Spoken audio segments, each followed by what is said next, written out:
Pernahkah kamu merasa dunia bergerak begitu cepat, hingga kita sering lupa siapa kita sebenarnya? Dalam kehidupan yang serba sibuk ini, kita mungkin terjebak dalam rutinitas tanpa makna, hanya mengejar apa yang ada di depan kita tanpa pernah benar-benar berhenti untuk bertanya, apa arti menjadi manusia? Hannah Arendt, dalam bukunya The Human Condition, mengajak kita untuk menelusuri lebih dalam tentang apa yang membuat kita manusia dan bagaimana kondisi modern telah mengubah cara kita berpikir, bertindak, dan hidup bersama.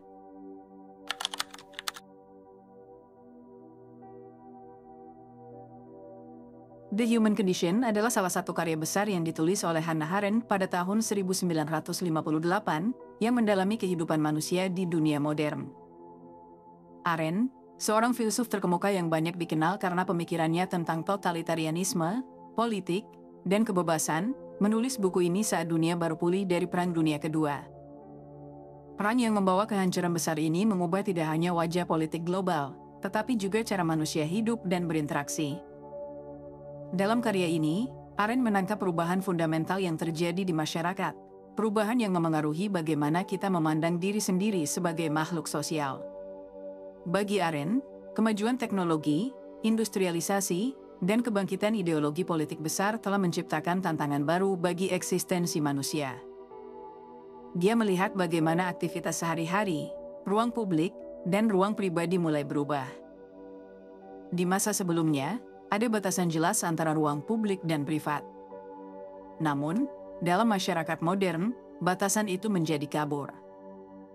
Arendt mengajak kita untuk mempertanyakan bagaimana kehidupan manusia dibentuk oleh kondisi ini dan apa yang kita butuhkan agar tetap dapat mempertahankan kebebasan dan makna hidup. Karya Arendt ini tak bisa dipisahkan dari latar belakang pribadinya. Sebagai seorang Yahudi yang melarikan diri dari Nazi Jerman, Arendt membawa perspektif unik dalam merenungi peran politik dan teknologi dalam kehidupan manusia. Pengalaman pribadinya menghadapi represi totalitarianisme memberinya pemahaman mendalam tentang bagaimana kekuatan politik dapat mengancam nilai-nilai kemanusiaan. Dia menyaksikan secara langsung bagaimana manusia bisa dipaksa menyerah pada kekuatan yang lebih besar, kehilangan kebebasan, dan bahkan kehilangan identitas kemanusiaan mereka. Dari pengalaman itulah, lahir The Human Condition, sebuah refleksi yang mendalam tentang makna tindakan, kebebasan, dan kehidupan sosial. Arendt tidak hanya mempertanyakan dampak teknologi dan politik, tetapi juga menawarkan kritik tajam terhadap bagaimana masyarakat modern mengatur ulang prioritas hidupnya. Dalam buku ini, dia berusaha menjawab pertanyaan, apa yang membuat kita tetap manusia di tengah kemajuan dunia modern?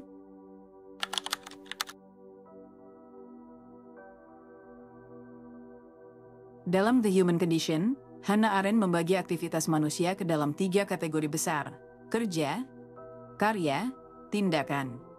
Kategorisasi ini mencerminkan cara manusia berinteraksi dengan dunia, dan masing-masing memiliki peran spesifik dalam kehidupan, serta membantu kita memahami kondisi manusia yang lebih luas.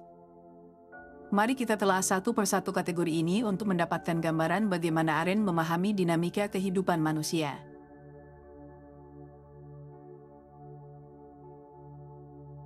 Adalah aktivitas yang terkait dengan kebutuhan biologis manusia. Ini mencakup aktivitas-aktivitas sehari-hari yang sifatnya berulang, seperti makan, tidur, bekerja untuk mendapatkan uang, atau kegiatan lainnya yang esensial untuk bertahan hidup. Bagi Arendt, labor merupakan bagian tak terhindarkan dari kehidupan manusia, tetapi sifatnya sementara dan tidak memberikan dampak yang abadi. Labor digambarkan sebagai aktivitas yang melelahkan karena sifatnya yang siklik, berulang, dan tanpa akhir.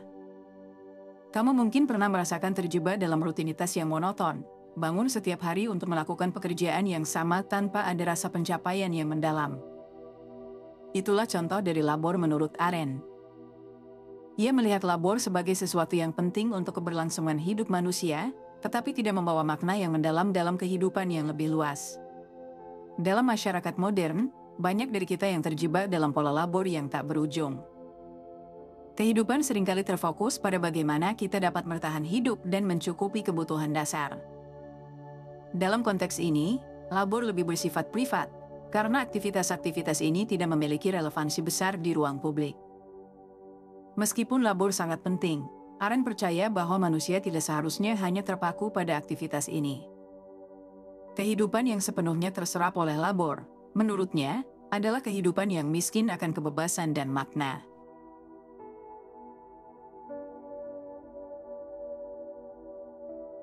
Berbeda dengan labor, work merujuk pada aktivitas kreatif manusia yang menghasilkan sesuatu yang lebih tahan lama dan konkret. Contohnya adalah membangun rumah, menciptakan seni, menulis buku, atau membangun teknologi.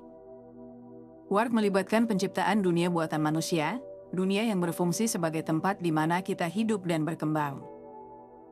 Dunia ini mencakup segala sesuatu yang kita lihat di sekitar kita, mulai dari bangunan, alat teknologi, hingga struktur hukum dan sosial. Arendt melihat work sebagai sesuatu yang lebih bernilai dibanding labor karena ia menghasilkan sesuatu yang bisa bertahan lebih lama dari hidup manusia itu sendiri. Produk dari work dapat diwariskan dari generasi ke generasi dan menjadi bagian dari warisan budaya dan sejarah manusia. Namun, meskipun work menghasilkan sesuatu yang lebih permanen dibanding labor, ia masih berada di dalam ranah privat dan seringkali tidak memiliki makna sosial atau politik yang besar. Contoh paling jelas dari work adalah hasil karya seni. Sebuah lukisan atau patung bisa bertahan selama berabad-abad, menjadi saksi bisu dari waktu yang berlalu. Namun, meskipun karya tersebut abadi, ia tidak selalu terhubung langsung dengan kebebasan atau interaksi sosial yang mendalam, sesuatu yang menurut Arendt baru bisa dicapai melalui action.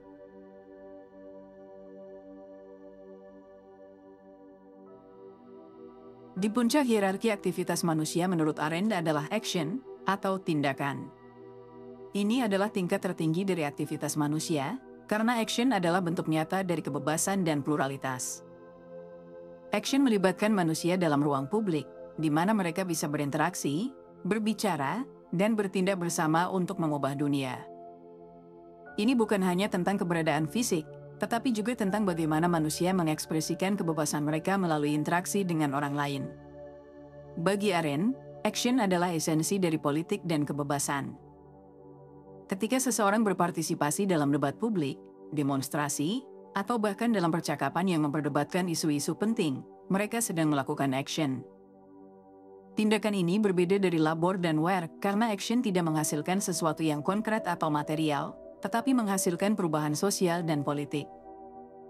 Dalam action, manusia tidak hanya memenuhi kebutuhan biologis atau menciptakan objek fisik, tetapi mereka menciptakan sejarah dan membentuk dunia di mana mereka hidup. Arendt memberikan contoh bahwa action adalah cara manusia mengukir kebebasan dalam kehidupan publik. Melalui tindakan kolektif, kita bisa membawa perubahan yang bermakna. Sebagai contoh, gerakan-gerakan politik yang mengubah tatanan sosial atau hukum baru yang terbentuk dari hasil diskusi publik adalah contoh nyata dari action yang Arendt maksudkan. Action bersifat sosial dan politik, dan itulah yang membuatnya berbeda secara fundamental dari labor dan work. Lebih jauh lagi, action juga mencerminkan pluralitas manusia.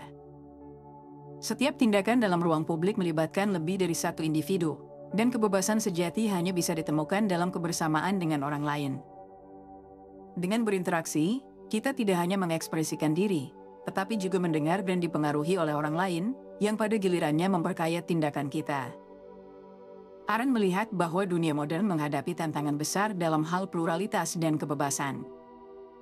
Meskipun teknologi dan industrialisasi telah memberikan kita banyak kemajuan material, mereka juga berpotensi mengikis ruang untuk action. Di tengah rutinitas kerja yang tiada henti dan pemenjaraan produktivitas, Arendt khawatir bahwa manusia akan kehilangan ruang untuk interaksi sosial yang bermakna, yang merupakan esensi dari kebebasan itu sendiri. Melalui pembagian ini, Arendt mengingatkan kita bahwa hidup tidak hanya tentang bekerja atau memenuhi kebutuhan dasar, tetapi juga tentang berpartisipasi dalam kehidupan publik dan politik. Untuk mencapai kebebasan sejati, kita harus terlibat dalam action, di mana kita berinteraksi dan membentuk dunia tempat kita hidup.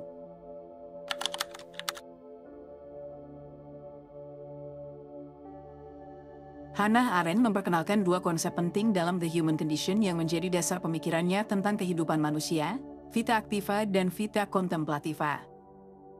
Konsep ini mencerminkan dua jenis kehidupan yang bisa dipilih atau dijalani oleh manusia, yang aktif dan yang reflektif. Pemisahan ini bukan sekadar soal memilih antara bekerja atau berpikir, tetapi bagaimana kita memaknai hidup di tengah-tengah dinamika dunia modern.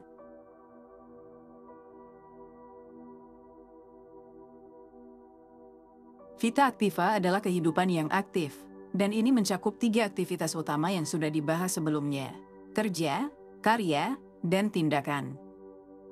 Kehidupan ini diisi dengan aktivitas fisik maupun sosial, yang berfokus pada bagaimana manusia berinteraksi dengan dunia luar dan menghasilkan sesuatu, baik itu untuk memenuhi kebutuhan dasar, membangun dunia buatan manusia, atau berpartisipasi dalam ruang publik. Dalam pandangan Arendt, kehidupan di dunia modern cenderung sangat terfokus pada vita activa. Masyarakat mendorong individu untuk terus aktif, produktif, dan sibuk. Kita seringkali diukur berdasarkan seberapa banyak kita bisa menghasilkan atau berkontribusi secara fisik, sosial, dan ekonomi. Budaya kerja keras dan produktivitas menjadi norma yang menguasai kehidupan banyak orang, sehingga aktivitas dianggap lebih penting daripada refleksi atau pemikiran mendalam.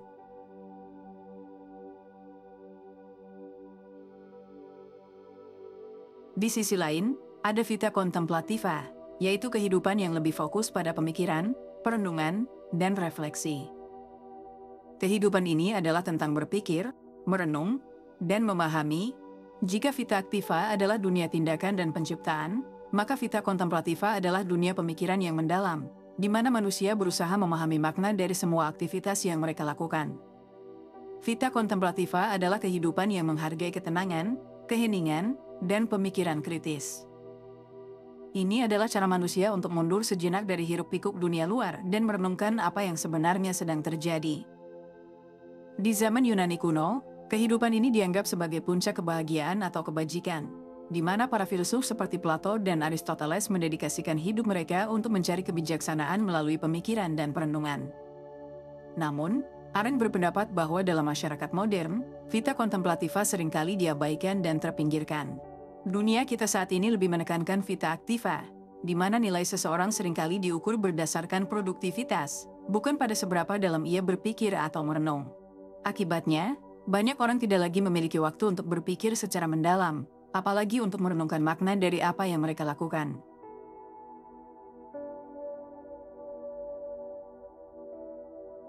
Ketegangan antara vita activa dan vita contemplativa menjadi inti dari banyak pemikiran Arendt. Menurutnya, dunia modern sangat condong ke vita activa, sehingga kehidupan kontemplatif mulai hilang. Dalam keseharian kita, banyak dari kita yang terjebak dalam rutinitas kerja, produksi, dan tindakan, tetapi sangat sedikit waktu yang kita habiskan untuk berpikir atau merenungkan makna dari semua itu. Arendt melihat bahwa ini bukan sekadar masalah individu yang terlalu sibuk, tetapi sebuah masalah struktural dalam masyarakat modern. Dunia saat ini menilai manusia berdasarkan produktivitas mereka. Berapa banyak yang mereka hasilkan, seberapa cepat mereka bekerja, atau seberapa banyak dampak yang mereka berikan pada dunia luar. Pemikiran mendalam, yang memerlukan waktu, ketenangan, dan keheningan, dianggap tidak produktif atau bahkan tidak berguna. Namun, Arendt juga mengingatkan bahwa tanpa vita contemplativa, kehidupan manusia menjadi kosong. Kita mungkin bisa sangat sibuk dengan berbagai aktivitas, tetapi tanpa refleksi, kita kehilangan makna dari apa yang kita lakukan. Vita contemplativa memberikan ruang bagi kita untuk bertanya, mengapa aku melakukan ini? Apa dampak jangka panjang dari tindakan aku? Tanpa pertanyaan-pertanyaan ini, kehidupan kita bisa menjadi serangkaian rutinitas tanpa arah yang jelas. Dalam konteks dunia modern, argumen Arendt sangat relevan. Kita hidup di zaman di mana teknologi, media sosial, dan budaya kerja yang kompetitif membuat kita terus-menerus aktif, tetapi jarang memberi kita waktu untuk berhenti dan berpikir. Misalnya, banyak orang menghabiskan sebagian besar hidup mereka di dunia kerja atau terhubung dengan perangkat digital, tanpa banyak waktu untuk merenung atau bertanya tentang tujuan hidup mereka yang lebih mendalam. Penelitian ilmiah menunjukkan bahwa terlalu banyak aktivitas tanpa adanya jeda untuk merenung dapat berdampak buruk pada kesejahteraan mental kita. Sebuah penelitian yang dilakukan oleh University of California menunjukkan bahwa otak manusia membutuhkan waktu untuk beristirahat dan merenung agar dapat memproses informasi dengan lebih baik. Tanpa waktu untuk berhenti sejenak dan merenungkan apa yang telah terjadi, manusia cenderung mengalami kelelahan mental, stres, dan bahkan krisis eksistensial. Arendt sendiri tidak menolak pentingnya vita activa. Dia menyadari bahwa kehidupan aktif adalah bagian penting dari eksistensi manusia. Namun, dia mengingatkan bahwa kehidupan yang sepenuhnya terserap oleh aktivitas tanpa adanya pemikiran mendalam, akan mengarah pada kehampaan. Vita Contemplativa memberikan keseimbangan yang esensial bagi kita untuk memahami makna dari kehidupan yang kita jalani. Arendt menekankan bahwa manusia perlu menemukan keseimbangan antara kedua jenis kehidupan ini. Tidak ada yang salah dengan aktivitas, pekerjaan, dan tindakan, tetapi kita juga harus memberikan ruang bagi pemikiran mendalam. Ini berarti kita harus menciptakan ruang dalam hidup kita untuk berhenti sejenak, merenung, dan bertanya tentang makna dari semua aktivitas yang kita lakukan. Dalam dunia yang bergerak cepat seperti sekarang, mungkin sulit untuk menemukan waktu untuk vita contemplativa, tetapi Arendt percaya bahwa tanpa momen-momen ini, kita akan kehilangan esensi dari kemanusiaan kita. Berpikir bukan hanya tentang menyelesaikan masalah atau mencapai kesuksesan material, tetapi tentang memahami siapa kita, mengapa kita melakukan apa yang kita lakukan, dan bagaimana kita bisa memberikan kontribusi yang lebih bermakna bagi dunia. Kesimpulannya, kehidupan yang seimbang antara vita activa dan vita contemplativa adalah kunci untuk menjalani kehidupan yang bermakna. Kedua jenis kehidupan ini saling melengkapi, dan Arendt mengajak kita untuk tidak melupakan pentingnya berpikir di tengah kesibukan aktivitas sehari-hari.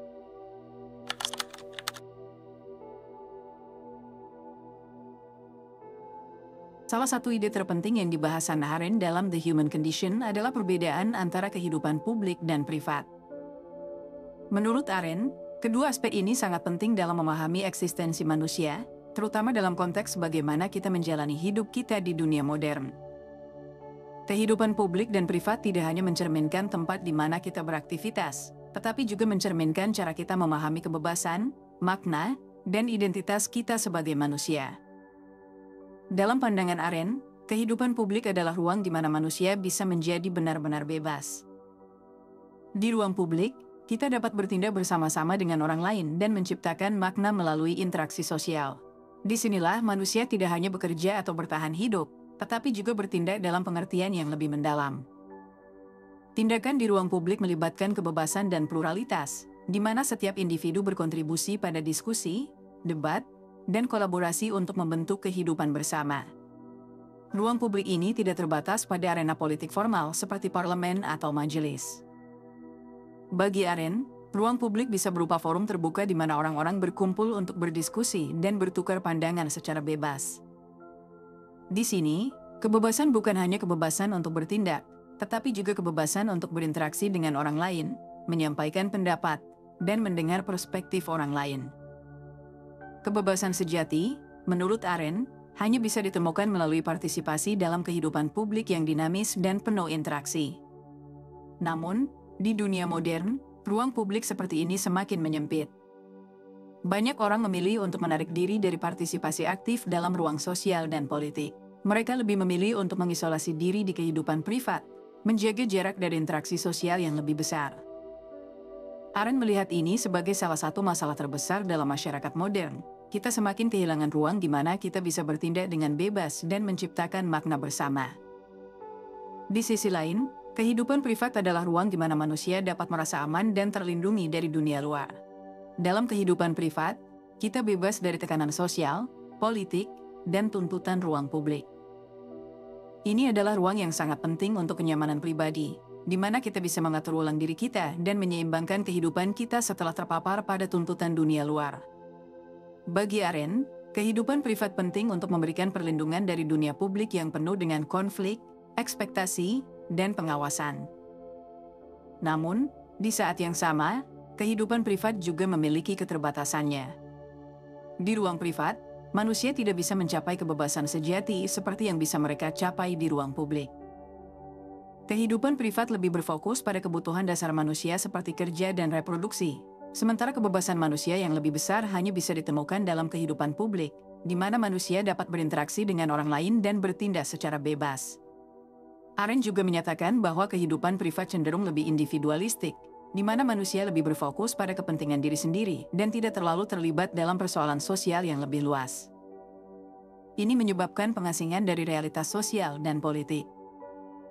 Dengan demikian, meskipun kehidupan privat penting, terlalu banyak menghabiskan waktu di sini bisa membuat manusia kehilangan kesempatan untuk menjadi bagian dari sesuatu yang lebih besar dan bermakna.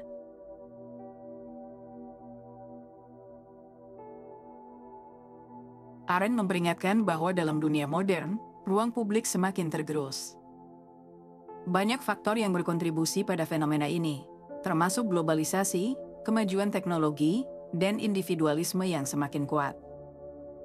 Teknologi, khususnya media sosial, telah mengubah cara manusia berinteraksi di ruang publik. Arendt, tentu saja, tidak hidup di zaman media sosial, tetapi gagasannya tetap relevan. Saat ini, banyak orang menghabiskan waktu mereka di platform media sosial seperti Instagram, Twitter, atau Facebook, yang tampaknya menyediakan ruang publik untuk interaksi.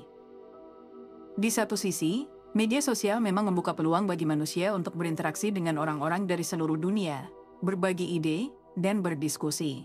Namun, banyak dari interaksi ini bersifat dangkal dan superficial. Alih-alih menggunakan media sosial sebagai ruang untuk bertindak dan menciptakan makna bersama, kita seringkali hanya memproyeksikan citra diri kita. Interaksi yang terjadi di media sosial seringkali tidak memiliki kedalaman atau tujuan yang nyata. Orang-orang memposting konten yang telah dikuratori secara hati-hati untuk membangun citra tertentu, tetapi jarang sekali terlibat dalam diskusi yang lebih mendalam atau berbagi ide yang sungguh-sungguh bermakna. Selain itu, algoritma media sosial cenderung memperkuat opini dan sudut pandang yang serupa, sehingga menghambat pluralitas dan kebebasan yang seharusnya ada dalam ruang publik. Arendt mendorong kita untuk tidak melupakan pentingnya kehidupan publik yang sejati. Kita harus mencari cara untuk membangun kembali ruang-ruang di mana manusia bisa terlibat dalam diskusi yang mendalam, berpartisipasi dalam proses politik, dan berinteraksi dengan cara yang memungkinkan kita untuk menciptakan makna bersama. Kebebasan tidak bisa ditemukan dalam kehidupan yang sepenuhnya privat, ia hanya bisa dicapai melalui tindakan bersama di ruang publik. Menghidupkan kembali ruang publik berarti kita harus kembali terlibat dalam kehidupan sosial dan politik, berbicara dengan orang lain, mendengar pandangan yang berbeda, dan bersama-sama menciptakan dunia yang lebih bermakna. Ruang publik bukanlah sesuatu yang bisa kita abaikan begitu saja, ia adalah inti dari eksistensi manusia yang penuh kebebasan dan makna.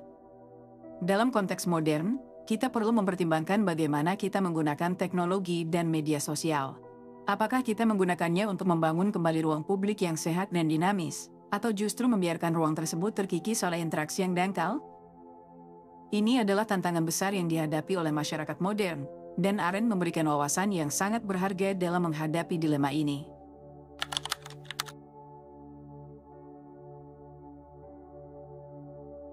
Dalam The Human Condition, Hannah Arendt memberikan perhatian besar terhadap konsep kebebasan dan pluralitas, dua elemen yang ia anggap esensial untuk kehidupan manusia yang bermakna. Menurut Arendt, kebebasan sejati hanya bisa dicapai dalam konteks pluralitas, di mana manusia dapat bertindak bersama dan berbicara satu sama lain sebagai individu yang unik dan berbeda. Dalam dunia modern yang semakin kompleks, Arendt melihat bahwa kebebasan dan pluralitas ini terancam oleh berbagai kekuatan, termasuk sistem politik, ekonomi, dan teknologi yang membatasi ruang gerak kita untuk bertindak dengan bebas. Bagi Arendt, kebebasan bukan hanya soal terbebas dari penindasan atau kendali eksternal, melainkan kemampuan manusia untuk bertindak secara aktif di ruang publik.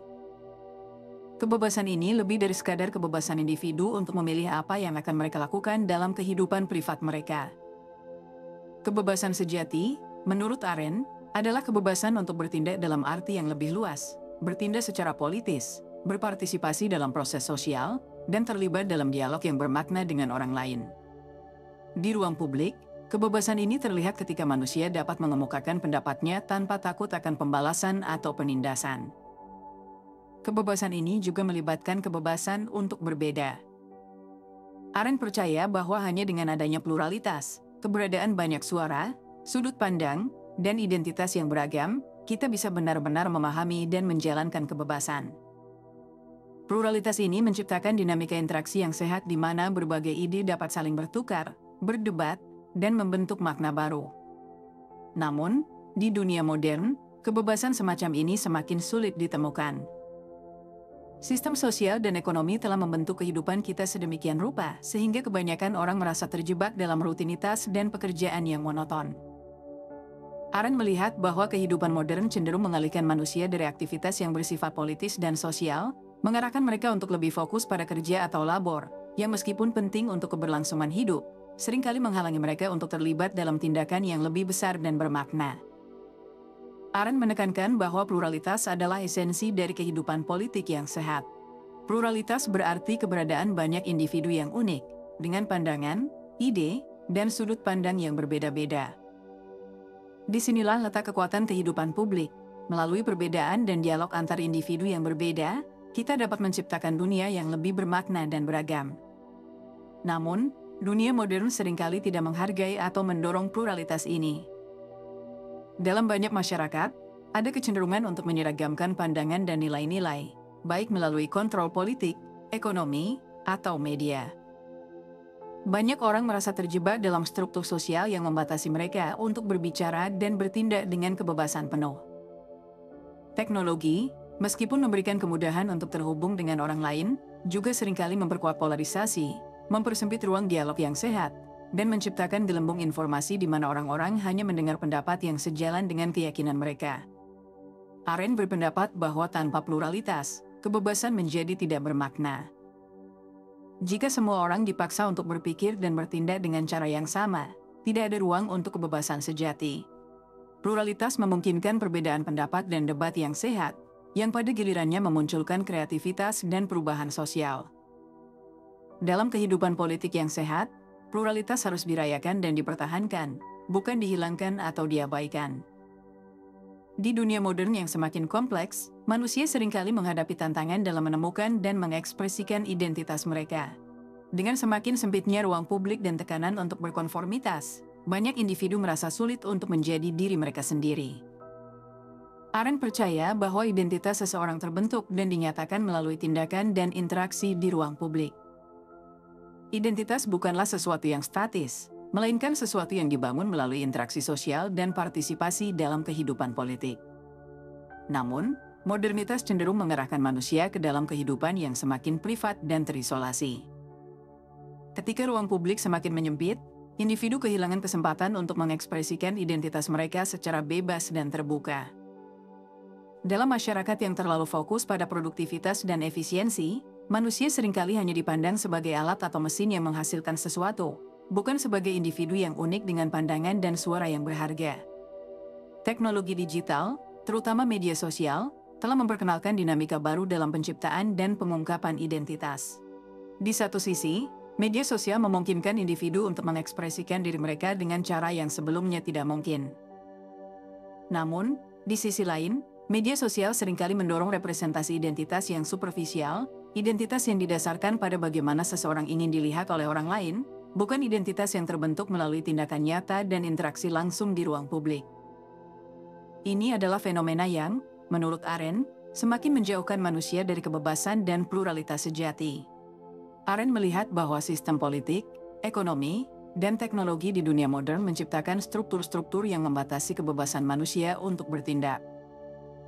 Salah satu contoh yang jelas adalah kapitalisme modern, di mana banyak orang terjebak dalam siklus pekerjaan yang berulang, hanya bekerja untuk memenuhi kebutuhan hidup tanpa kesempatan untuk berpartisipasi dalam tindakan yang lebih bermakna. Rutinitas ini menciptakan semacam penjara yang membatasi kebebasan dan kreativitas manusia.